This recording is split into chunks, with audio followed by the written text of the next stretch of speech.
I'm a pastor, and I happen to be trans.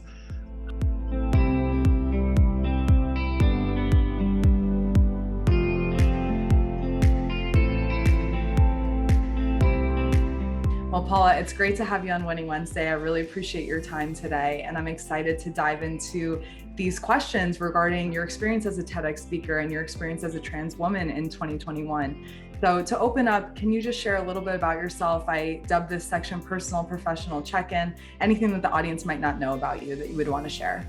I am a pastor of a church, a left-hand church in Boulder County, Colorado. I'm also a pastoral counselor, which is a psychotherapist who's also had additional training in the spiritual side. My doctorate is in that area, and so I have a private practice where I work with folks there.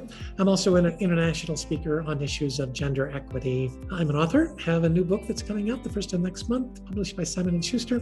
Impressive run through. There's so many great topics even with what you just listed to dive into. But starting with being a TED speaker, how did that come about? And do you have any advice for people that want to get into that?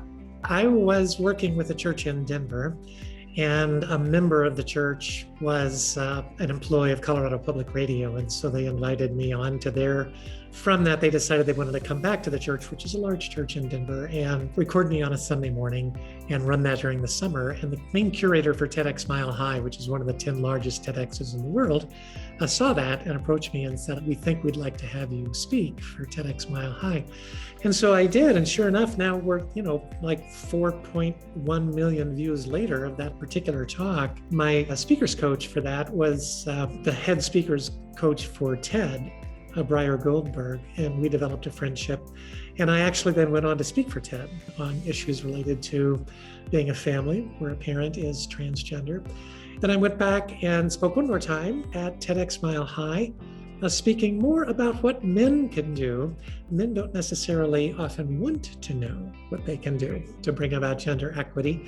We knew it would not be as popular, but we wanted to see if we could do something that would get them to listen. Can you also touch how these speaking engagements have impacted you on your journey in life? Well, it's changed my life massively. I mean, in my previous life, I spoke in some of the largest churches in America. In fact, at one time or another, I've spoken, I think, in 3 of the 10 largest churches in the US. So I was regularly speaking to crowds of 10 to 20,000 people, and just thought that part of my life was over when I transitioned. And so that first TEDx talk, which has just kind of taken on a life of its own, has given me so many opportunities. I now speak all over the world. Yeah, it's really changed my life exponentially. Just finishing a screenplay about my life in Hollywood. That is awesome. Congratulations. Yeah. And I really appreciate the impact that you've been having on the world at large and just how you've chosen to show up at this time in your life. I think it's really transformative for our society to just hear your expertise and to see. I know you mentioned that you spoke in the past, but maybe you weren't being coached specifically on your speaking engagements. And now I know that you've kind of invested in that. You work with a coach who she kind of highlighted you on her webpage as well as someone that she's worked with and coached. So I just think that you're a real testament to just the fact that humans are constantly evolving and we have so much life to live and we can just learn new things at any stage, which I think is really awesome. What is your biggest takeaway from working with speaking coaches like that? I think the biggest thing there is I've always memorized all my talks, but when you're doing a TED Talk, it has to be word for word because it's going to be translated into so many languages and it's got to work across so many platforms. So they really help you hone your talk down to a very fine edge that you don't have to when you're speaking to an audience that comes out of one particular cultural milieu, which is the case when you're speaking an American megachurch. And something that you touched on with regards to your upcoming book really resonates with me in particular because I grew up in the Catholic Church and I don't affiliate myself with them anymore. I have never thought about this till this moment, but having an ally in a religious organization can do wonders for not only that religious community, but anyone who's seeking the afterlife in whatever capacity that looks like for them without being shunned by the community. So I think that just your presence in that is probably very influential on people that feel pretty isolated by the church or just religious communities in general. So I know that you said that could be an upcoming TED Talk that you'll do. What would be a high level takeaway from how religion was formed and the impact that it's really had on society and on women in particular. Yeah, I think it's important to understand that we are one of only 9 tribal species. We have what Richard Dawkins would call a selfish gene, but we also have a tribal gene that we will in fact sacrifice ourselves for the sake of the tribe. Biologist Edward O. Wilson calls us a eusocial species. All 9 eusocial species have evolved. All 9, an enemy comes into the camp and they unite, defeat the enemy. Some of them die in the process, but the tribe goes on. Unfortunately, as Wilson says, one of the 9 eusocial species has unfortunately evolved to believe an enemy is necessary for the tribe to survive. And so where no enemy exists, they create one. That, of course, is humans. And he says, we don't get a hold of that, we lose the species and we may well lose the planet. So let's just take a look at the culture wars right now in the United States. Just over the last couple of months, 8 different states have passed laws limiting the rights of transgender children, the right to receive either medical care related to their gender dysphoria or their right to participate in scholastic sports. So you think, who's driving this? Because there are over 100 additional bills pending in over 30 states, 12 in Texas alone. And so you say, well, it's probably right-wing Republicans driving this, right? 60% of Trump supporters believe that transgender people should have the same civil rights everyone else has. So who is driving these laws? It's evangelical and fundamentalist Christians, 84% of whom believe that gender is immutably determined at the time of birth, 61% of whom believe that the United States has gone far too far in accommodating the needs of transgender people, and yet only 25% of whom have actually ever met a transgender person. And already transgender teens have a suicide rate 13 times higher than their peers. So they've created a problem that doesn't exist. They say, well, it's because these children are too young to be able to be taking these hormones, and the hormones are not reversible. Well, actually, that's not true. Hormonal treatment is reversible. And the work that one must go through before you are able to have hormonal treatment, whether you're 13 or whether you're 30, is significant in the United States. The Professional Association for Transgender Health has very rigorous standards that all of us as therapists follow, and physicians as well. And so they solved a problem that didn't exist and created another huge problem in the process. And that is, in fact, what fundamentalism does, that it creates enemies that don't exist. Yeah. And I think that's such a great soundbite, looking at enemies that don't exist, because even on a micro scale, if we think about our upbringing, if anyone's ever come from a dysfunctional family, you exist in chaos. So if your life as you grow older is ever good and it's plateauing, you tend to create chaos in your life because that's your safe space, you know? So things could be good and then self-sabotage, right? We hear this all the time. People will just like throw out their relationships or their work, or they're entrepreneurs and they're serial entrepreneurs now because as soon as they hit that success, they have to throw it all away and start over. That totally stems back. And then when you look at it from group perspective, then the whole group needs a common enemy. And what's easier than an elitist mentality that's plug and play, and we'll just substitute whoever we're mad at this century. So you take a look at conservative Christianity in the United States, also conservative Roman Catholicism, so conservative Protestantism, evangelical and fundamentalism, and conservative Roman Catholicism. And you find that there are 2 favorite social issues. One is a woman's right to choose, and the other is LGBTQ issues. And all of these are completely male-controlled religions, totally. So if you are a man and you actually are in a position of power in any one of these religions, and you are actually looking for a social issue that you can choose to focus on that costs you personally nothing, well, let's choose both of these, because I don't have to worry about getting an abortion, and only 3% of us are gay or trans. And so it just seems awfully convenient. Whereas if they, on the other hand, chose issues like systemic racism or economic injustice, well, now they're going to have to pay a personal price to fix that. Can you also touch on your personal experience of what that's been like shifting throughout your transition? Initially living as a man, which is that how you would describe it? I knew I was trans from the time I was probably 3 or 4 years of age. You kind of just grow up on your own with this, but I also grew up in a fundamentalist family. My father was a pastor. So it was something I knew I could never bring up. But I also didn't hate being a boy. I just knew I wasn't one. Now there's a whole subset of transgender children that their very first words are, I'm a girl. And they are at serious risk of suicide if they don't transition fairly early. But then there are a lot of us, really a whole other subset, I think, that, basically we're not happy about it, but it's hardly the end of the world. For that particular group, it tends to get worse with the passing of time. And so the longer you go, the more intolerable it becomes. And that then is why so many of us end up transitioning later on in life. Mm-hmm. Areas that have been the greatest shift have been how I experience my sexuality, how I experience my spirituality. And of course, there's no surprise there because those two are so closely intertwined. It's the same part of the brain firing, whether it's spirituality or sexuality. I wish I had learned the value of deference. I wish I had learned the value of compromise, correction, collaboration.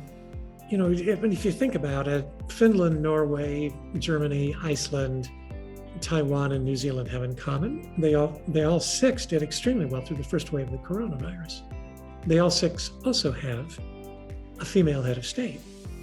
And every one of those heads of state, while an alpha personality, a very strong personality, also worked collaboratively with their health departments. Instead of seeing them as those who reported to them, they saw them as those who worked with them. They compromised quickly to get the best possible solution under the circumstances. And when they were headed in the wrong direction, they very quickly headed back in a different direction. Jacinda Ardern in New Zealand was particularly adept at this. And you contrast those with Brazil, Great Britain, and the United States, which did spectacularly horribly in the first wave and continuing of the coronavirus.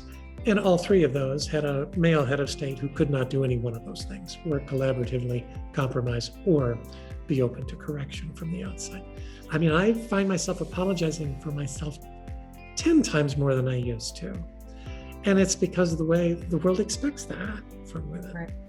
Much of society has an opinion on the trans community without ever knowing a trans person at all. And I think that there are so many ways that we could better show up to trans people and respect their pronouns and respect where they're at in their life and really just embrace it and see the human behind all of it. So from your perspective, what would be some examples where we could show up as better allies and then moving that from, allyship to advocacy and championing our trans brothers and sisters? Most of what I do, it's primarily incidental.